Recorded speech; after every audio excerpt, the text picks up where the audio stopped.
Hi అండి, నేను మీ సరోజరాజ్ని. ఈరోజు చిన్న చేపల పులుసు ఎలా చేయాలో చూద్దామా. ముందు చేపలు శుభ్రంగా క్లీన్ చేసేసుకోవాలి. దాంట్లోనే కొంచెం పసుపు వేసుకొని ఉంచుకోండి. ఈలోగా మిక్సీ జార్లో ఉల్లిపాయలు, టమాటాలు, పచ్చిమిర్చి, కొంచెం జీలకర్ర, అల్లం వెల్లుల్లి పేస్ట్ వేసి మిక్సీ కొట్టేయండి. ఇప్పుడు చేపల్లోకి వచ్చేద్దాం. దాంట్లోనే 2 స్పూన్ల కారం, ఉప్పు, కల్లుప్పు వేసుకోండి. తర్వాత 2 స్పూన్లు ఆయిల్ వేసుకోండి.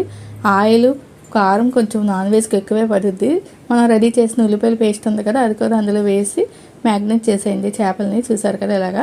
ఒక నిమ్మకాయ సైజు టమాటా అంత సైజు తీసుకొని చింతపండుని గుజ్జు చేసేయండి.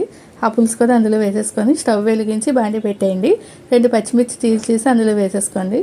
మొన్నకు యూట్యూబ్లో నేను కొత్తిమీర ఎలా నిల్వ ఉంచుకోవాలో పెట్టాను కదా, ఒకసారి చూడండి. ఇప్పటికి ఎంత బాగుందో. ఆ కొత్తిమీర వేసుకున్నాను, కరివేపాకు కూడా వేసుకున్నాను, ఉడికిపోయింది. చాలా బాగుంటుంది, మీరు ట్రై చేయండి. నా ఛానల్ కనుక చూస్తున్నట్టయితే ప్లీజ్ సబ్స్క్రైబ్ చేయండి. చూసారు కదా, ఎమ్మి చేపల పులుసు రెడీ. బాయ్.